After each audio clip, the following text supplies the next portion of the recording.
qui je suis? Vaste question. Qui je suis?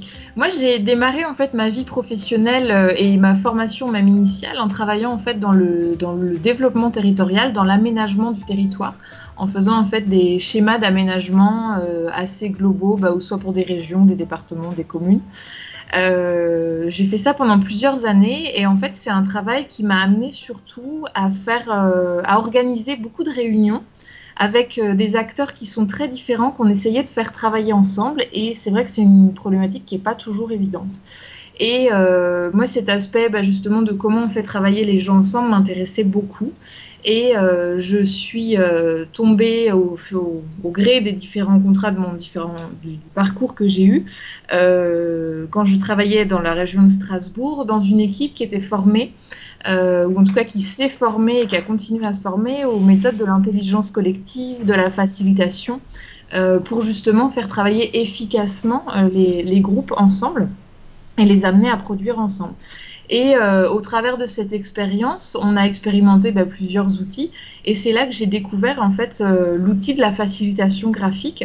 Donc comment utiliser les outils visuels vraiment au service du groupe, au service de l'intelligence du groupe, pour l'amener à produire de façon efficace. Et c'est un outil moi qui m'a énormément plu. Quand j'ai découvert ça, c'était un peu comme découvrir une super boîte au trésor qui moi m'a énormément parlé. Donc j'ai commencé à me former, à aller en Allemagne d'abord, ensuite à me former à Marseille également. Et puis, après, au fur et à mesure du temps qui passait, ça m'a amené à créer carrément mon activité uniquement sur cet aspect de facilitation graphique, à vraiment développer ça. Donc, pareil, on continue à se former en prenant de l'expérience aussi, petit à petit, au fur et à mesure des rencontres et des expériences. Et ce qui m'a amené donc à créer mon activité en fin 2014, début 2015. Et voilà. Et aujourd'hui, donc c'est mon activité à part entière, donc vraiment la facilitation graphique, c'est-à-dire que j'occupe mon temps en fait à aller donc dans les réunions, dans les conférences, donc partout là où il y a des messages en fait qui sont transmis par des interlocuteurs à un groupe, et à traduire en fait visuellement en direct ces contenus-là. Donc ça, c'est mon métier aujourd'hui. Tout à fait. Alors la toute première formation, je l'ai faite avec, alors c'est en allemand, pour ceux qui ne parlent pas, c'est Kommunikationslisten. C'est ceux qui font les petits livres Bicablo qui sont assez connus, les petits dictionnaires visuels. Et ça, c'était vraiment ma toute première formation. C'est vraiment le niveau débutant pour vraiment prendre confiance sur le fait c'est possible de savoir dessiner même si je sors pas des beaux-arts, et moi j'ai pas forcément de talent graphique à la base, je veux dire j'ai pas de formation là-dedans, et ça c'est vraiment une formation qui m'a permis d'asseoir en fait cette compétence, cette capacité je suis capable de représenter quelque chose visuellement. Et donc ça a vraiment été mon premier pas en fait vers cette discipline-là, donc en Allemagne. Et ensuite, ça a été quelques mois après, j'ai suivi la formation avec Wild is the Game, Nicolas Gros, donc à Marseille cette fois-ci. Et ça, c'était vraiment la formation orientée sur le scribing, vraiment le fait d'aller capter en direct le contenu. Quand le contenu est là, il arrive et hop, il y a la conférence ou la bande-son, enfin peu importe. Et comment on fait justement pour capter ça en direct. Et ça a été très enrichissant aussi.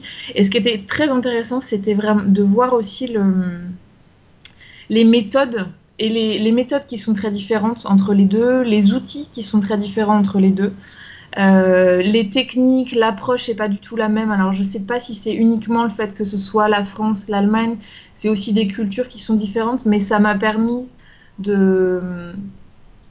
justement d'avoir ces deux approches-là, puis après de savoir moi où me situer, de prendre ce qui me parlait plus dans l'un, dans l'autre, et puis d'en faire aussi mon mix et de trouver ce qui me parlait à moi véritablement en fait.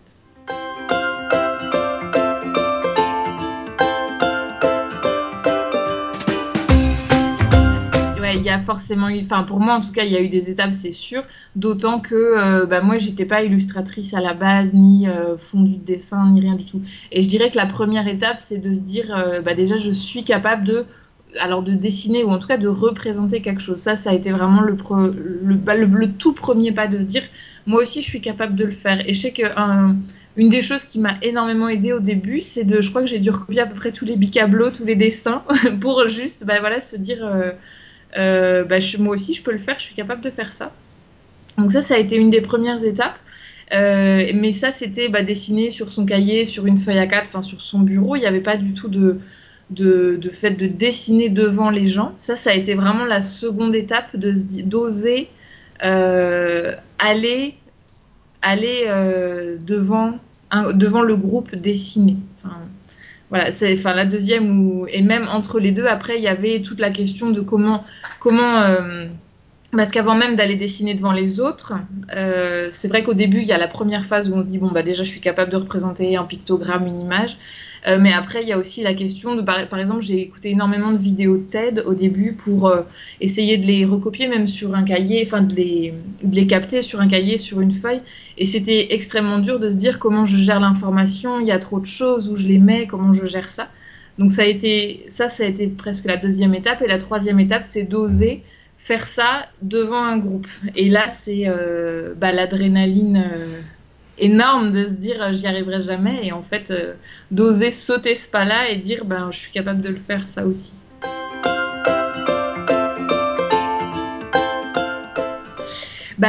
Il y a un déclic que j'ai eu, c'était une fois quand j'ai capté, où j'avais justement une des toutes premières fois où j'avais vraiment l'adrénaline à fond en se disant waouh, c'est hyper dur, c'est la première fois quasiment que je le fais. Et après, j'ai aussi réfléchi de me dire, mais si je suis pas là, personne va le faire. Et donc, si je suis pas là, je veux dire, personne va en mourir que je sois pas là, mais les gens, donc il va y avoir ces interlocuteurs qui vont parler au groupe, et moi, je vais faire de mon mieux pour donner à voir ce qui se dit. Et puis, même si c'est pas parfait, et même si c'est pas le meilleur scribing du monde entier qu'on puisse faire, au moins, ce sera noté.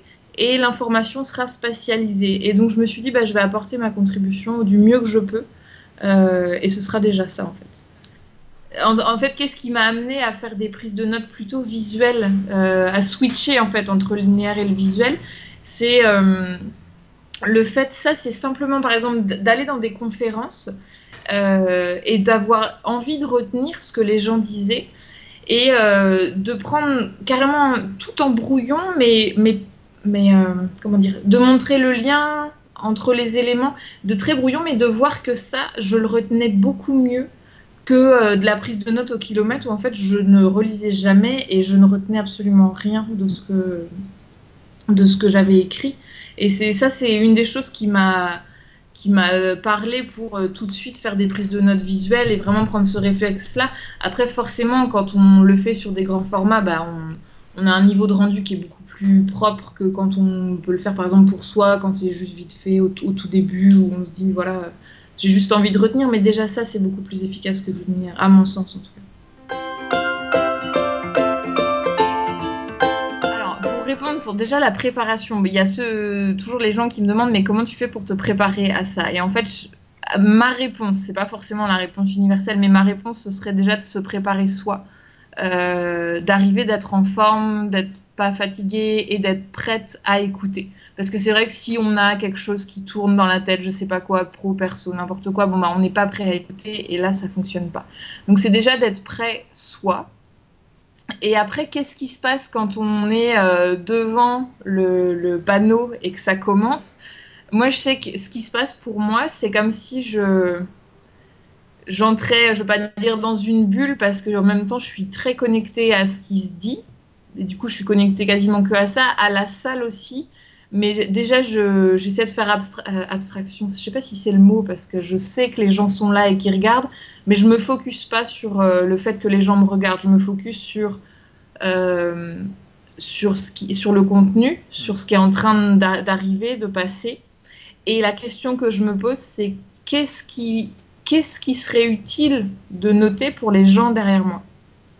Qu'est-ce que ces gens-là, en gros, ont besoin de retenir pour après, quand ils vont sortir de la salle, et c'est quoi de quoi ils auraient besoin de garder, en fait. Ils n'ont pas besoin de tout garder, mais qu'est-ce qu'ils auraient besoin pour que ce que je fais, ça leur soit utile, en fait, à ces gens-là. Ça, c'est vraiment la question que je me pose. Enfin, que j'essaye, en tout cas, au maximum de me poser. De me dire qu'est-ce qu'ils ont besoin de retenir. C'est sûr qu'il y a eu ces histoires de pictogrammes, d'ombres, de textes, que ça, ça, en gros, c'est comme si j'avais eu la mallette de base chez Bicablo, la toute première formation que j'ai fait. Après, on en avait reparlé à la formation Walt is the Game également avec Nicolas Gros. Et après, c'est marrant, c'est comme si on avait une valise avec les outils de base, on sait qu'ils sont là. Et ce qui m'est arrivé, c'est que après, on se lance, on expérimente. Et à plusieurs temps, je dirais, mais presque 1 an après, ou 1 an et demi après, ou 2 ans après la formation, et je suis revenue dans la valisette de base en train de me dire, mais attends, mais ton écriture, en fait, elle va pas. Reprends ça. Et les couleurs, pareil, ça, j'ai dû y revenir, mais 2 ans après en me disant, mais ça va pas du tout ce que tu fais avec les couleurs, et retourne dans cette valisette de base, chercher et retravailler ça. En fait, c'est comme si... au début, on nous donne un peu le package, on nous propose, mais que le temps d'appropriation, en tout cas moi, il y a des choses qu'on s'approprie tout de suite, les pictogrammes, les dessins, le fait de faire des choses comme ça, mais il y a des choses que je suis revenue chercher 1 an, 2 ans après, même que des fois, là, il y a peut-être des choses que je vais retourner chercher encore. La couleur, je sais que j'ai mis beaucoup de temps à décanter ça pour essayer de faire des choses qui soient plus efficaces, plus pertinentes avec les couleurs. Le texte, je crois que je l'ai repris 2 ans après pour vraiment faire des lettres qui soient plus posées, plus claires, plus lisibles aussi pour les gens. Et c'est un processus, après, qui je pense n'est jamais terminé, que toujours on peut améliorer des choses. Et après, c'est quel regard aussi on pose sur son travail, en se disant, par exemple, voilà, là, ça c'est le visuel que j'ai fait. Je vois bien que là, y a des lacunes sur tel et tel truc, ça c'est mon axe de progression pour la suite. Et d'avoir ça en tête, quitte à retourner soit dans cette valisette de base, ou alors d'aller chercher après auprès d'autres personnes, soit des personnes qui font peut-être un peu plus de dessin, soit des ouvrages, des choses comme ça. Au fur et à mesure des rencontres aussi, on apprend des choses. Et en travaillant aussi avec d'autres facilitateurs graphiques, ça a été hyper intéressant. Le fait dans les formations que j'ai faites, on nous apprend, on peut faire comme ci, comme ci, comme ça. Et le fait de travailler à plusieurs, par exemple sur des gros événements, ça arrive qu'on soit 2 ou 3 facilitateurs graphiques à intervenir. Et cette collaboration-là, en tout cas pour moi, était hyper enrichissante, de voir comment les autres travaillaient, d'échanger nos façons de faire, nos techniques. Et ça m'a aussi beaucoup apporté, beaucoup sur ces outils-là. Au moins un, si j'en avais un, là, le premier qui me vient en tête, c'est un livre assez récent de Vanina Gallo sur... alors que si je dis pas de bêtises, c'est Penser en images, c'est ça, hein. Je crois que c'est ça, oui. Et en fait, pour moi, le switch ou le déclic dans ce bouquin-là, que j'ai trouvé dans quasiment aucun autre, c'est le côté liberté et absolument décomplexé de juste faire ce qu'elle appelle un dessin vivant, que ça sorte, que ça vive, et pas de se dire si j'ai pas fini mon rond exactement au point, c'est pas grave. Et pareil, mes pictos, s'ils sont pas... C'est vraiment ce côté liberté, en fait, une liberté absolue dans ce qui sort. Et ça m'a marqué.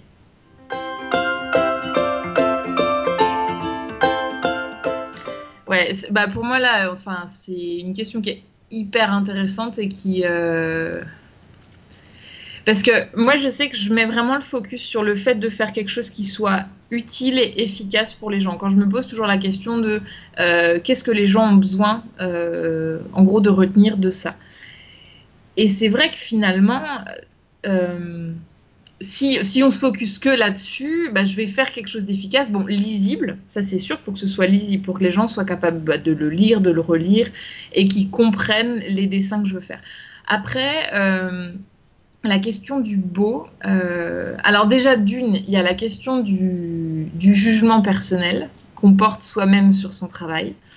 Ça, c'est presque une question après, j'ai envie de dire, de travailler sur soi, de se dire voilà, de quelle exigence je me mets par rapport à moi-même. Et c'est vrai que bah, c'est une question qui est super difficile, mais au début, même après, souvent on se dit ah là là, ce que j'ai fait, c'est horrible, c'est horrible, c'est horrible. Puis en fait, les gens vous disent mais non, c'est pertinent, c'est intéressant. Après, il y a aussi peut-être une question d'ego, d'avoir envie de faire quelque chose de beau pour que ce soit beau, mais finalement, ce qui sert, enfin, le fond du truc, c'est vraiment que ce soit utile. Après, oui, on a envie de faire quelque chose de beau parce qu'on n'a pas envie de faire un rendu moche et que les gens disent que ce qu'on fait, c'est moche, mais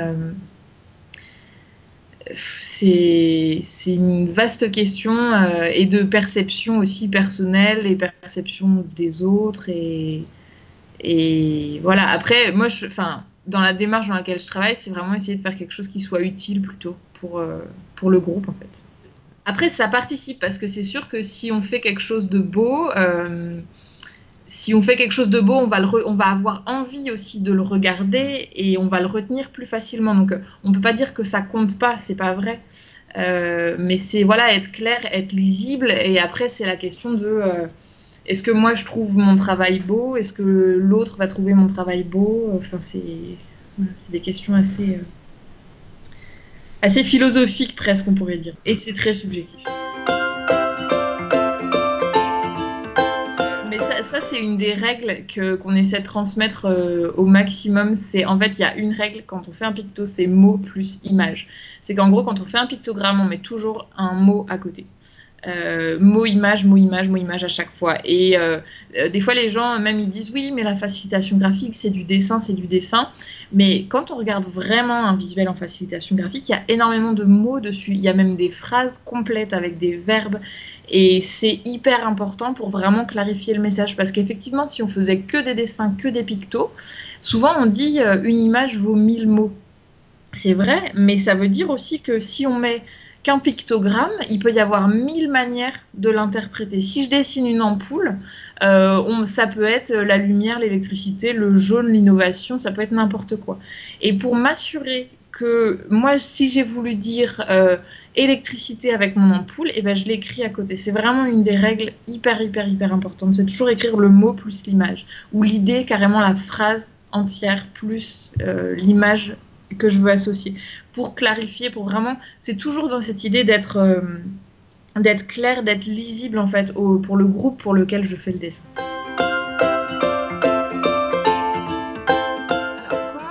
J'ai un site internet qui présente justement les services que je propose. Donc le site c'est julieboiveau.com et vous verrez voilà, donc ce que je propose et puis la démarche dans laquelle je travaille, les outils, des exemples aussi, des témoignages de gens avec qui j'ai travaillé.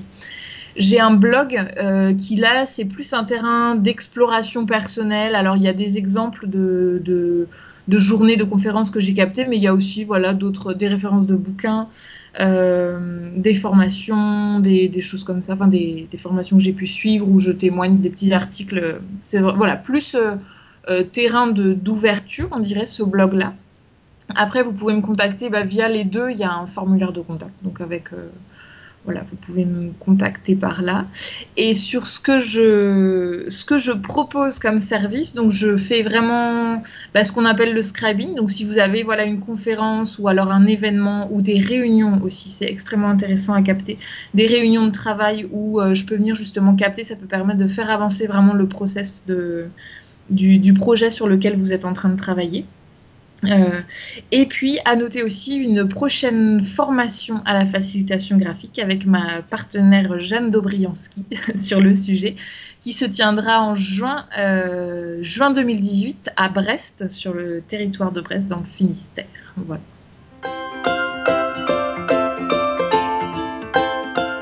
Voilà, n'hésitez pas à... Comment je pourrais dire ça? N'hésitez pas à expérimenter, tester pour vous ou chez vous, même au début chez vous, avec vos enfants ou avec vos collègues ou vos collaborateurs, ou même si c'est juste pour faire vos listes de courses. La pensée visuelle, c'est vraiment un monde quand on pourrait dire on met les premiers pas dedans, on découvre toute la puissance en fait de l'outil. Et n'hésitez pas à tester, c'est pas réservé à qui que ce soit d'ailleurs, c'est vraiment un outil qui gagne à être connu, partagé. Parlez-en autour de vous, testez-le et amusez-vous avec surtout.